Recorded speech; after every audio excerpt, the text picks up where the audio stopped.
Well, let's bring in Wayne Duvenage here, Chief Executive Officer at the organization Undoing Tax Abuse.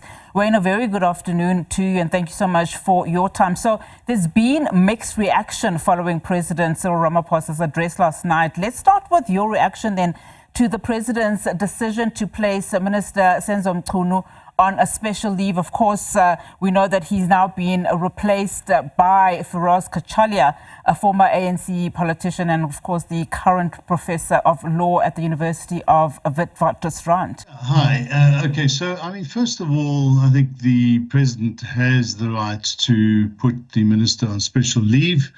I guess it gives him a bit of time, although he's already had a week to get to the bottom of the allegations, and this is not a trial by quickly trying to digest. But if there's significant evidence there, then he can take the next step. But this buys him a little bit of time. I guess, obviously, political parties are going to politicize this as much as they can. A commission of inquiry is necessary, but it's also something that we don't want to see running for a year and then action starts. So, you know, much like the Zondo Commission, we said that the NPA should have been running concurrently with all the evidence coming out. And that's what needs to happen with this inquiry.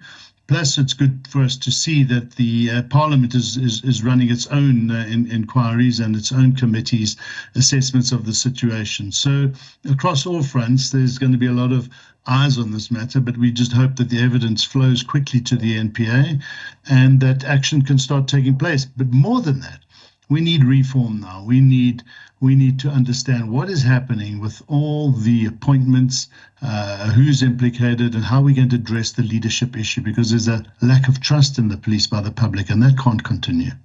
And exactly want to draw that in terms of the lack of trust to the president and his utterance yesterday saying South Africans are concerned about corruption and the rise of criminality in our country, which manifests itself in the killing of innocent people, gender-based violence, gang violence, kidnappings, construction mafia, criminality, and many others, which would explain why South Africans are just so skeptical now around this particular commission of inquiry. What would you like to see in terms of a different kind of inquiry, one that is also treated with urgency in light of the concerns on the ground? I mean, he has given timelines, a first interim, report coming out in 3 months, then 6 months, perhaps to a year. What would be a just cause in terms of just the timelines for this particular inquiry?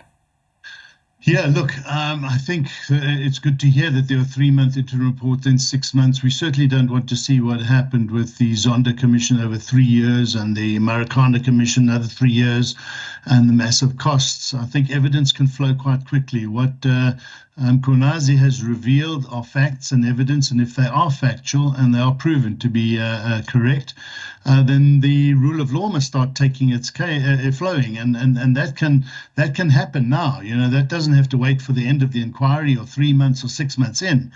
And so we want the NPA, the top investigators and prosecutors, to be evaluating this information as it starts to flow right now. The Commission of Inquiry might take a few weeks to set up and then start calling on evidence and so forth, which is, you know, it's gonna take a while, but we needn't have to wait too long in order for action to start flowing. And I think what's more important, the Commission, as it gets going and deeper into the systemic issues, we need to start unpacking how do we fix the police once and for all? How do we professionalize it? How do we remove political influence? Because it's been far too long.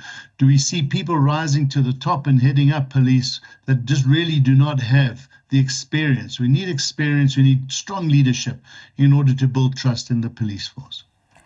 And in terms of the work that will be done with the acting police minister, Feroz Kachalia, how does he then, start firstly establishing that trust between South Africans and the police, but also the morale that we understand is now at an all-time low within the police service itself?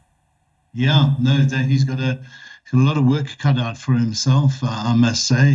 He has headed up the National Anti-Corruption Committee, but that's also been belabored by the fact that the president hasn't really instituted that and taken it seriously enough.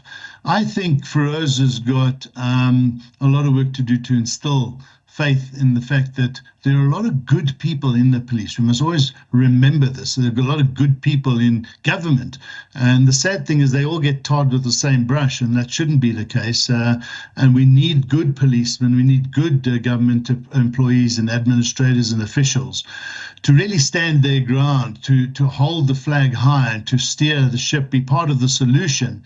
And of course, we understand that it is tough to be part of an institution that has been besmirched by these types of allegations. But know that if you're doing good work, that will come through in time. Just stand your ground and keep doing good work. But Feroz has got a lot of work to do to build the morale and to build the competence and to build the positivity that is required in the police force. And just your reaction to some of the protests that we are now seeing, not only in Gauteng, but also in KwaZulu-Natal, in support of Commissioner Mkhwanazi, and also just the kind of pushback that we are seeing, not only from political parties, although at this point in time, some of these protests are led by these political parties, but also just ordinary South Africans. What are some of the concerns are you looking out for here, particularly as these processes from, emanating from the president's address yesterday are also ongoing? Yeah, I think first of all, political parties are going to politicize this as much as they can. They're going to take advantage of it, and that's clearly what you can see there. I think what's important is we keep cool heads and that we get to the bottom of this, that the president does so and assures us that he's doing so properly.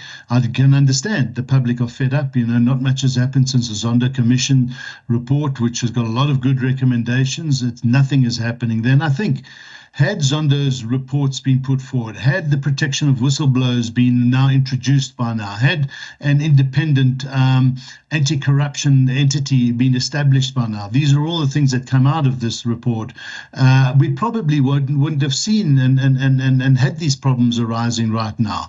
Nonetheless, we've got work to do in this country. It's we can't just give up on it. We've got to stand our ground as good citizens, as civil activists, as society, and demand much better from our government.